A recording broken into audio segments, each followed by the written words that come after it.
At 23:40 on December 29, 1944, Major Carroll C. Smith crouched in the cramped cockpit of his P-61 Black Widow at McGuire Field, Mindoro, watching his radar operator track a contact moving at 180 knots through the black skies north of the Philippine Islands. 26 years old, 43 combat missions, 4 confirmed kills. The Japanese had sent 12 bombers to destroy the American airfields that night. Smith knew the pattern. For 2 weeks, Japanese bombers had attacked Mindoro every single night. 334 air raid alerts in 14 days. American engineers were building 2 airfields to support the Lingayen Gulf invasion. The Japanese understood what those airfields meant. If American fighters could operate from Mindoro, they could cover the entire invasion force. The Japanese had to stop construction. They sent bombers every night, conventional bombers, kamikazes, anything that could carry explosives. The 418th Night Fighter Squadron had arrived at Mindoro on December 26th, 3 days earlier. Smith's squadron was the only thing standing between those bombers and 20,000 American troops sleeping in tents below. The pressure was suffocating. Every bomber that got through meant dead engineers, dead construction crews, delayed airfields, a delayed invasion, more American casualties at Lingayen Gulf. Smith's P-61 was different from anything the Japanese had encountered. The Northrop Black Widow was the first American aircraft designed specifically for night combat. 66-foot wingspan, twin Pratt & Whitney R2800 engines producing 2,000 horsepower each.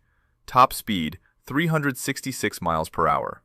But the real weapon wasn't the 4 20mm cannons mounted in the belly. It was the SCR-720 radar mounted in the nose. The radar could detect aircraft up to 5 miles away in complete darkness. The Japanese had no idea it existed. Their bombers flew at night because they believed darkness made them invisible. They were wrong. The radar operator sat behind Smith in a separate compartment, watching a glowing screen that showed every aircraft within range. Lieutenant Philip Porter was Smith's radar operator. He'd been tracking targets for 6 months. He knew how to read the scope, how to vector Smith toward contacts, how to separate friendly aircraft from enemy bombers. The problem was simple. 1 P-61, 12 Japanese bombers. If Smith engaged one target, 11 others would slip through to bomb the airfields. The mathematics were brutal. Even if Smith shot down 3 or 4 bombers, the rest would complete their mission. American casualties would mount. The airfields would be damaged. The invasion schedule would slip. Smith had trained for this moment for 18 months. Night fighter training at Orlando Army Airfield in Florida, radar intercept procedures, night navigation, gunnery practice in total darkness. The training was exhaustive because night fighting was the most dangerous form of aerial combat. No visual references, no horizon, just instruments and radar returns, and the hope that the target you were tracking wasn't friendly.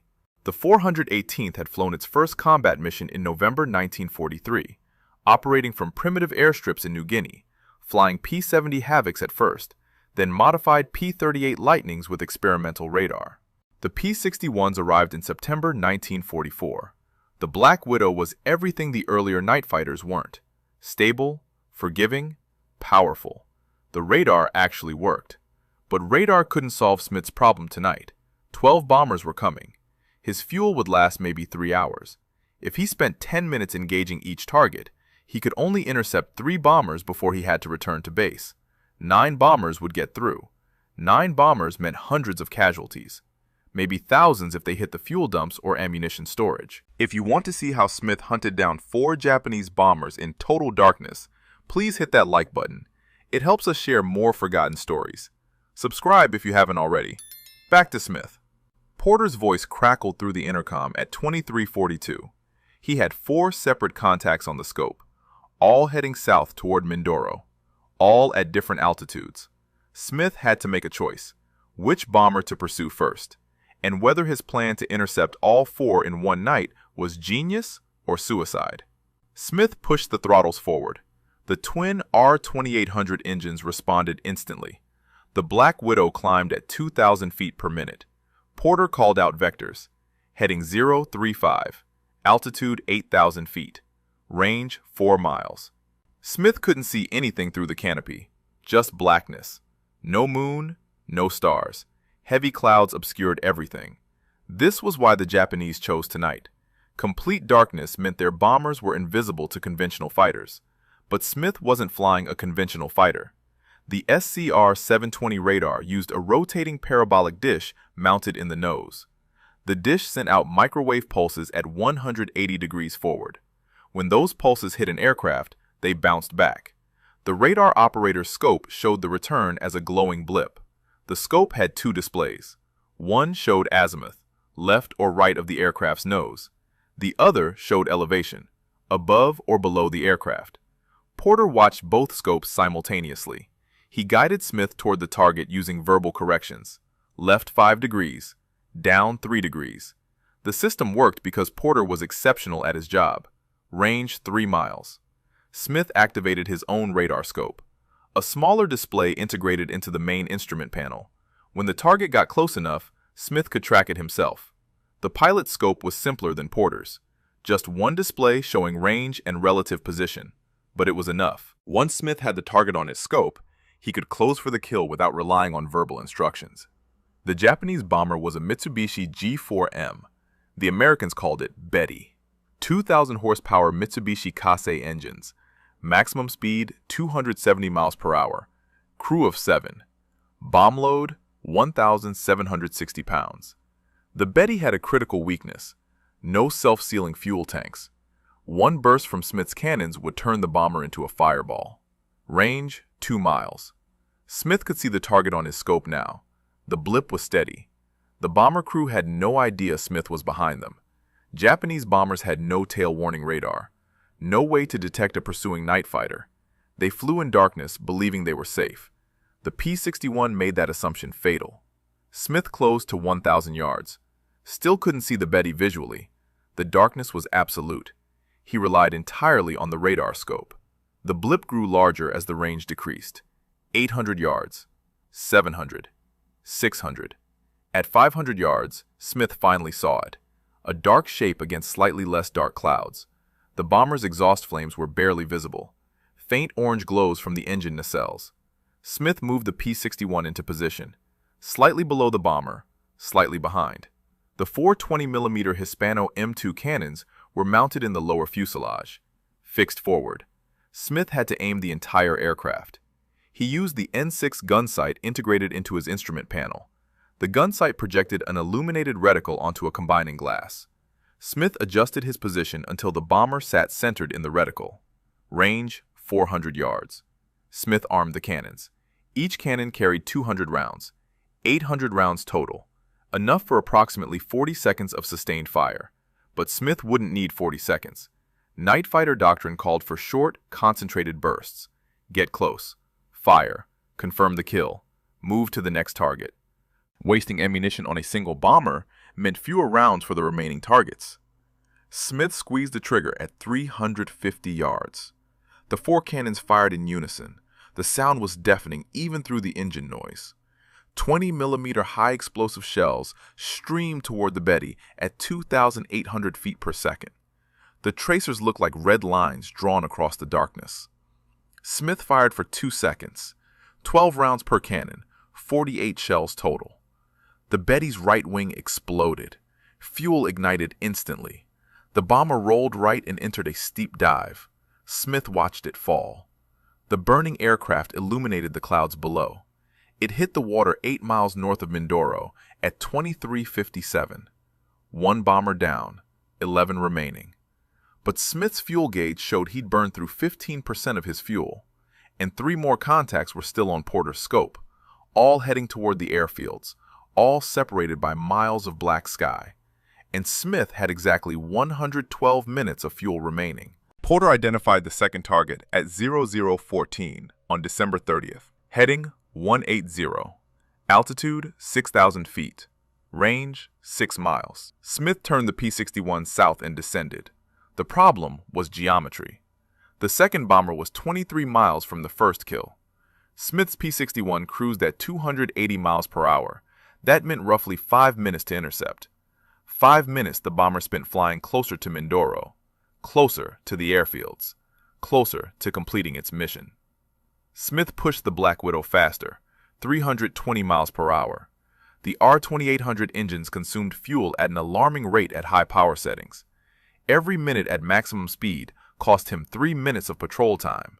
But if he didn't intercept the bomber quickly, it would reach the target zone. American anti-aircraft gunners would open fire. The bomber might get shot down.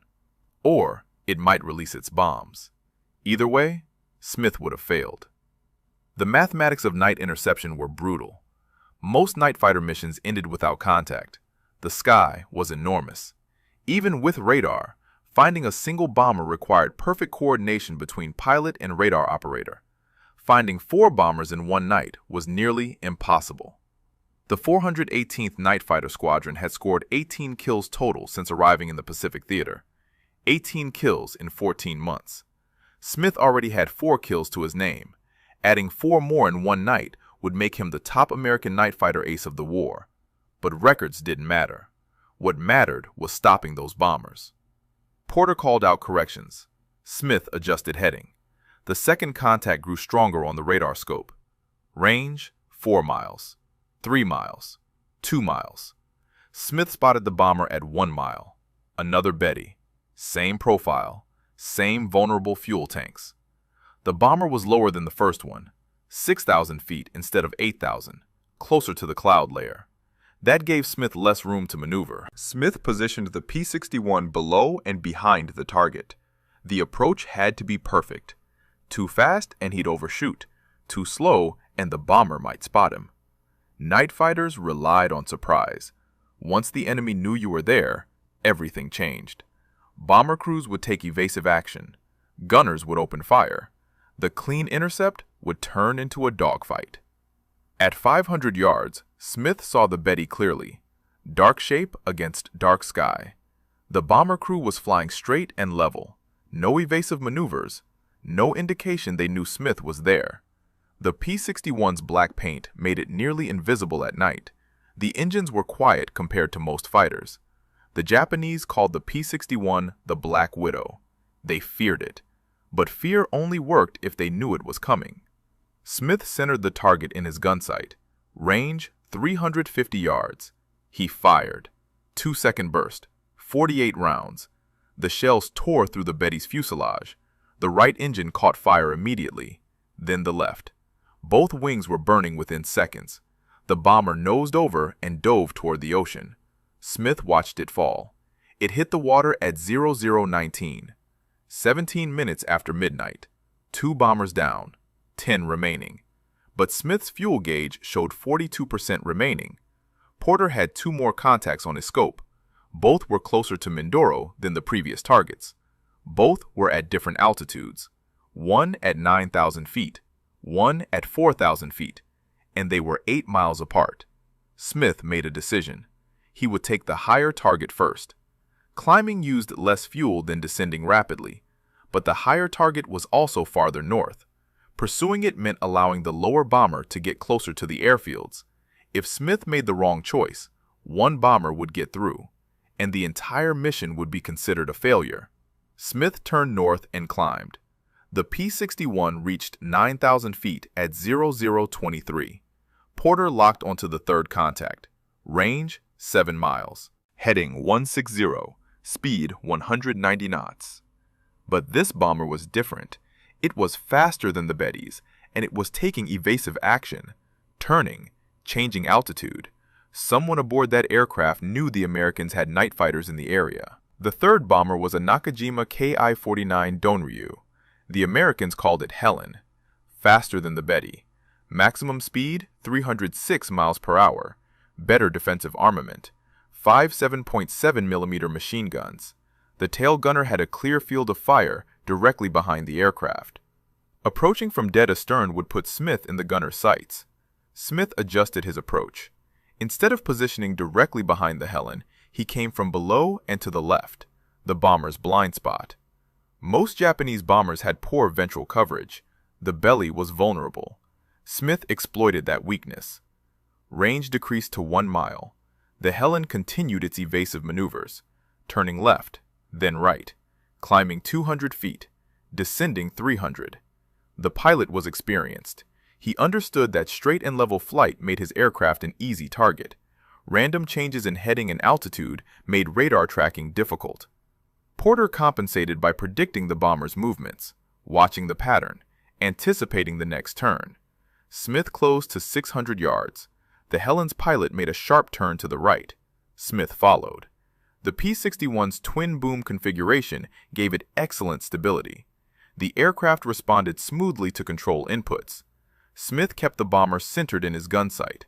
Range 500 yards, 450, 400.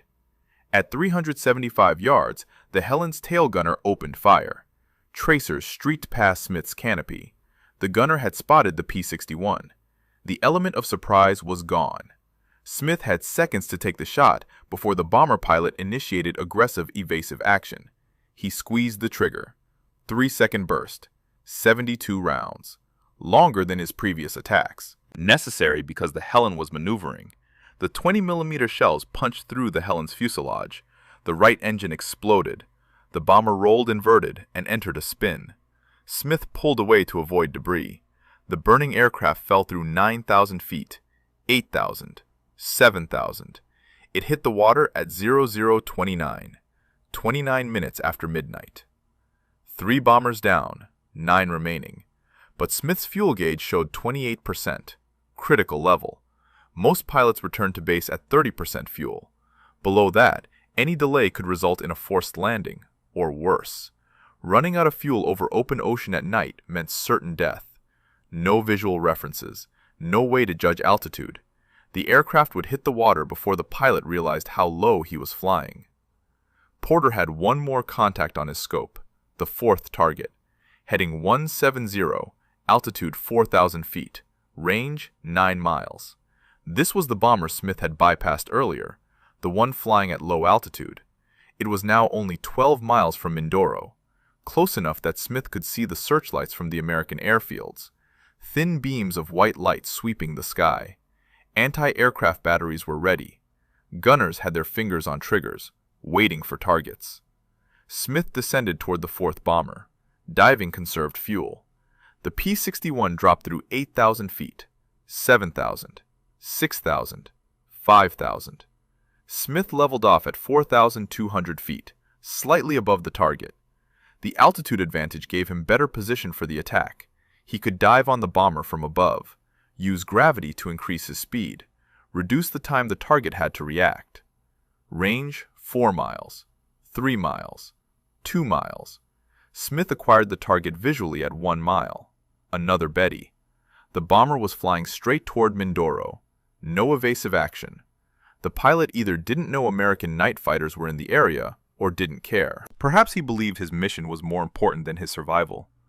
Japanese bomber crews often accepted death as the price of completing their objectives. Smith positioned the P-61 for the kill, below and behind, 350 yards. He checked his ammunition counter. 512 rounds remaining, enough for 3 more attacks, maybe 4 if he was conservative, but this was the 4th target. He needed to make every shot count. Smith's fuel gauge showed 23%, below safety margins. If he engaged this bomber and missed, he wouldn't have enough fuel to pursue it again. 1 chance, 1 burst, then he had to return to base. Whether the bomber was destroyed or still flying, Smith fired at 0034, 2-second burst, 48 rounds. The 20mm shells converged on the Betty's center fuselage. The bomber's port wing separated from the aircraft. Fuel tanks ruptured. Fire spread across the remaining wing structure. The Betty rolled left and dove toward the ocean. It impacted at 0035, 35 minutes after midnight. 4 bombers destroyed in 55 minutes. Smith turned the P-61 back toward Mindoro. His fuel gauge showed 21%. The mathematical calculation was simple. McGuire Field was 18 miles south. The Black Widow consumed approximately 100 gallons per hour at cruise speed. Smith had roughly 60 gallons remaining. At cruise speed, he could fly for another 36 minutes, more than enough to reach the airfield, unless something went wrong. Porter scanned his radar scope for additional contacts. Nothing. The remaining 8 Japanese bombers had turned back. Whether they detected Smith's attacks or simply lost their nerve was irrelevant. The mission was accomplished. 4 kills, 0 American casualties. The airfields were safe. Construction crews would work through the night without interruption. The Lingayen Gulf invasion schedule remained intact, but Smith's night wasn't over. At 0042, Porter detected a new contact, heading north, range 4 miles, altitude 7,000 feet. Smith checked his position. He was 12 miles from McGuire Field, fuel at 19%. The contact was between Smith and his base. If it was a Japanese bomber, it was heading toward the airfields Smith had just defended. Engaging it would consume more fuel, possibly too much fuel. Smith might not make it back to base. The alternative was worse, letting a Japanese bomber reach Mindoro unchallenged. Smith had destroyed 4 aircraft. If a 5th bomber got through and killed American personnel, the entire night's work would be tainted. Numbers didn't matter if someone died, because Smith prioritized his own survival over mission completion. Smith turned toward the contact. Porter called vectors. The range closed rapidly. 3 miles, 2 miles, 1 mile. Smith acquired the target visually at 800 yards. It wasn't a bomber. It was a Nakajima Ki-84 Hayate. The Americans called it Frank.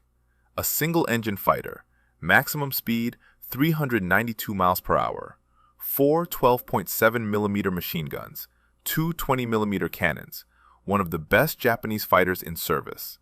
The Frank was faster than the P-61, more maneuverable, better rate of climb. In daylight, a skilled Frank pilot could outfight a Black Widow. But this wasn't daylight, and the Frank pilot had no radar. He was flying blind, searching for American aircraft using visual references that didn't exist in complete darkness. Smith had one advantage. The Frank pilot didn't know Smith was there. Smith positioned the P-61 below and behind the fighter. Range 500 yards. The approach was identical to his bomber intercepts. Get close, fire, confirm the kill. But fighters were smaller targets, harder to hit, and the Frank had armor protection around the cockpit and engine. A 2-second burst might not be enough. Smith closed to 300 yards. His fuel gauge showed 17%. If he missed this shot, he wouldn't have time for a second attempt. He would have to disengage immediately and hope he had enough fuel to reach McGuire Field. Missing the shot also meant the Frank would know American night fighters were in the area. The element of surprise would be lost. Future intercepts would be more difficult. Smith centered the Frank in his gun sight. His finger rested on the trigger. The mathematics were clear. Engaging the fighter would drop his fuel to 15%, below minimum safety margin. But letting it go meant risking American lives on the ground.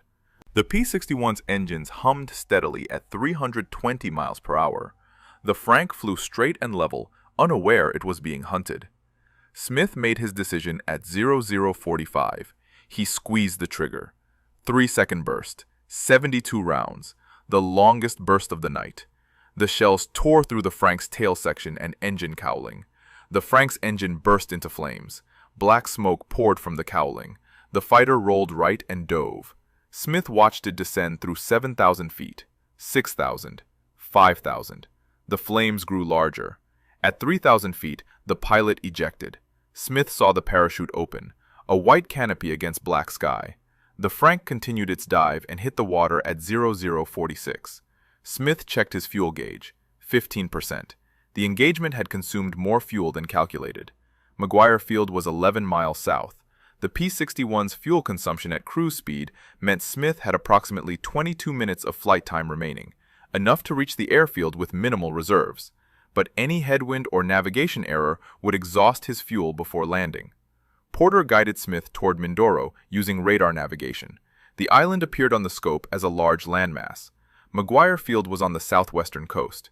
The airfield had been operational for only 4 days. Minimal lighting, no instrument landing system. Pilots landing at night relied on a single row of kerosene lamps marking the runway. From 5 miles out, those lamps looked like dim yellow dots, easy to miss in darkness. Smith descended to 2,000 feet. His fuel gauge showed 13%. The P-61's fuel tanks held 646 gallons total.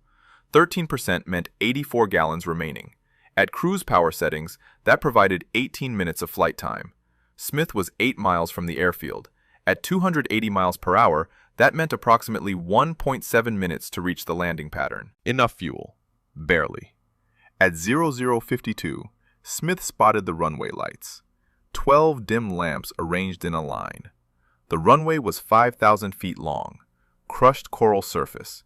Engineers had completed construction on December 26th, the same day the 418th Night Fighter Squadron arrived. The runway was adequate for P-61 operations, but lacked the safety features of established airfields. No overrun area, no crash barriers. If Smith landed too fast or too slow, the aircraft would leave the runway. At night, with minimal lighting, any landing error would likely be fatal. Smith entered the landing pattern at 1,000 feet. His fuel gauge showed 11%, 57 gallons. The P-61 consumed fuel faster during landing approach. Power settings fluctuated. Engines spooled up during turns, spooled down during descents. Each power change consumed additional fuel. Smith calculated he had approximately 12 minutes of fuel remaining, more than enough to land, unless something went wrong. At 00:55, something went wrong. The runway lights went out. All 12 lamps extinguished simultaneously. Complete darkness. Smith was 3 miles from the runway. Altitude, 800 feet. Airspeed, 140 knots. Without runway lights, he had no visual reference for landing. The P-61 would hit the ground before Smith realized how low he was flying. Porter suggested using the radar altimeter. The device measured height above ground by bouncing radio waves off the surface, accurate to within 50 feet. Smith could descend slowly using the altimeter and dead reckoning navigation. When the altimeter showed 0 feet, he would be on the ground. The technique was dangerous. Any error in navigation meant landing off the runway, hitting trees, or coral reefs, or construction equipment. Smith's fuel gauge showed 9%, 46 gallons, 8 minutes of flight time, not enough to divert to another airfield.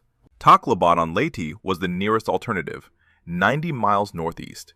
The P-61 would run out of fuel 40 miles short. Smith had one option: land at McGuire Field without runway lights, or crash into the ocean and hope someone rescued him before he drowned. The decision was simple. Smith had survived 4 intercepts, 5 kills in 55 minutes, the highest single-night total for any American night fighter pilot in the Pacific Theater. He had saved American lives on the ground, protected the airfields, enabled the Lingayen Gulf invasion to proceed on schedule. Dying now because of extinguished runway lights would make the entire mission meaningless. Smith turned the P-61 toward where he believed the runway was located. His altitude was 600 feet, fuel at 9%, and the darkness below was absolute. Smith descended to 400 feet. The radar altimeter showed 380 feet above ground level. He reduced airspeed to 120 knots. The P-61's stall speed was 95 knots with flaps fully extended. Flying at 120 knots gave Smith a 25-knot safety margin. Not much. But descending slower would consume more fuel. The mathematics were unforgiving. Porter monitored the radar scope. The coastline of Mindoro showed clearly. McGuire Field was inland, approximately 1 mile from the beach. Smith used compass heading to navigate. The runway ran north-south. Smith approached from the north. His heading was 180 degrees. If his navigation was accurate, the runway would be directly ahead. If not, he would land in jungle, or construction areas, or coral reefs. At 00:58, Smith extended the landing gear. 3 green indicator lights confirmed all 3 wheels were down and locked. Main gear under each engine nacelle. Nose gear under the forward fuselage. The P-61's landing gear was robust, designed to handle rough airfields. But landing without visual references meant Smith couldn't judge his touchdown point. He might hit too hard. Collapse the gear. The aircraft would cartwheel. At 120 knots, the crew would not survive. Smith's fuel gauge showed 7%, 36 gallons, 5 minutes remaining. He extended flaps to full. The P-61's airspeed decreased to 110 knots. The aircraft descended at 300 feet per minute. The radar altimeter showed 250 feet, 200, 150. Smith couldn't see the ground. No lights, no visual references, just instruments and the hope that his navigation was correct. At 100 feet altitude, Smith reduced power. The descent rate increased to 400 feet per minute, faster than normal, but necessary to reach the ground before his fuel ran out. 75 feet, 50 feet, 25 feet. Smith prepared for touchdown. His hands gripped the control column. His feet rested on the rudder pedals, ready to correct for any deviation. The P-61's main wheels hit crushed coral at 0059. The impact was harder than normal. Smith felt the jolt through the airframe, but the landing gear held. The nose wheel touched down 3 seconds later. Smith applied brakes. The P-61 decelerated rapidly. 100 knots, 80, 60, 40. The aircraft slowed to taxi speed at 20 knots. Smith couldn't see where he was on the runway. He kept the brakes applied until the P-61 stopped completely. His fuel gauge showed 6%, 29 gallons, 3 minutes of fuel remaining. Ground crew arrived with flashlights. They guided Smith to the parking area. The P-61's engines shut down at 0103, 1 hour and 3 minutes after takeoff. Smith climbed out of the cockpit. His legs were stiff. His hands were shaking. Not from fear, from exhaustion. 5 intercepts, 5 kills, 1 blind landing, all in 63 minutes of combat. Porter climbed out from the radar operator's compartment. He had tracked 5 targets successfully, vectored Smith to each intercept, maintained radar contact throughout the engagement. Without Porter's skill, none of the kills would have been possible. Night fighting was a team effort. Pilot and radar operator working in perfect coordination. The ground crew inspected the P-61. No damage. All 4 cannons had functioned correctly. Total ammunition expended, 408 rounds. Smith had started the mission with 800 rounds. He landed with 392 rounds remaining, enough ammunition for 2 more intercepts, but 0 fuel for pursuing additional targets. Intelligence officers arrived at 0115. They wanted details, times, locations, altitudes, aircraft types. Smith provided the information from memory. 4 Mitsubishi G4M Betty bombers, 1 Nakajima Ki-49 Helen bomber, 1 Nakajima Ki-84 Frank fighter, all destroyed between 2357 on December 29th and 0046 on December 30th. Total engagement time, 49 minutes. The intelligence officers confirmed the kills through multiple sources. Ground radar had tracked the intercepts. Coast watchers reported seeing aircraft crash into the ocean. Wreckage was visible at first light. 4 bombers, 1 fighter, all exactly where Smith reported. 4 kills in one night equaled the record for American night fighters, but Smith wasn't finished. On December 30th, 1944, at 1430 hours, Smith flew his second mission of the day. Japanese reconnaissance aircraft had been spotted over Mindoro, single-engine fighters, faster than bombers, more difficult to intercept. Smith and Porter took off in the same P-61. The aircraft had been refueled and rearmed. 800 rounds of 20mm ammunition, 646 gallons of fuel. At 1512, Porter detected a contact, heading north, altitude 12,000 feet, range 8 miles. Smith climbed to intercept. The target was another Nakajima Ki-84 Frank fighter, faster than the P-61 in level flight, but Smith had altitude advantage. He dove on the Frank from above. The diving attack increased his speed to 390 miles per hour, faster than the Frank's maximum level speed. Smith fired at 400 yards. 2-second burst, 48 rounds. The Frank's engine exploded. The fighter rolled inverted and dove into the ocean. Smith's 7th kill. The final victory made him the top-scoring American night fighter ace of World War II. 7 confirmed kills, all achieved in less than 24 hours of combat flying. No other American night fighter pilot in any theater would match that total. The 418th Night Fighter Squadron continued operations from Mindoro through January 1945. The unit scored 18 total kills during the war, the highest total of any P-61 squadron in the Pacific Theater. Smith's 7 kills accounted for 39% of the squadron's total score. Porter received the Distinguished Flying Cross for his role as radar operator. His skill made every intercept possible. The P-61 Times-a-Wastin continued flying combat missions through May 1945. The aircraft survived the war undamaged. After VJ Day, It was scrapped along with most Black Widows. Only 4 P-61s exist today.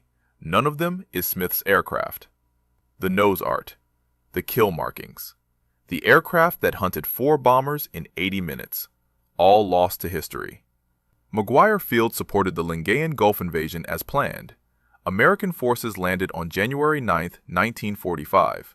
P-51 Mustangs and P-47 Thunderbolts operating from Mindoro provided air cover. The airfield Smith defended on December 29th enabled that air cover. Engineers estimated that Japanese bombs hitting the construction areas would have delayed airfield completion by 2 weeks. 2 weeks meant the invasion would have been delayed. Casualties would have mounted. The war would have lasted longer. Smith survived the war. He returned to the United States in February 1946, left the military, became a civilian, never sought publicity, never wrote memoirs. The only records of his achievement exist in military archives, unit histories, intelligence reports, the dry documentation of kills confirmed and missions accomplished. The P-61 Black Widow proved what night fighters could achieve. 700 aircraft built, used in every theater: European, Pacific, China, Burma, India, Mediterranean. The aircraft dominated night combat from 1944 through 1945. After the war, the P-61 was redesignated F-61, continued service until 1954, then retired, replaced by jet-powered night fighters with better performance. But in December 1944, over Mindoro, the Black Widow was the most advanced night fighter in the world, and Carroll Smith was the best pilot flying it. If this story moved you the way it moved us, do me a favor, hit that like button. Every single like tells YouTube to show this story to more people. Hit subscribe and turn on notifications.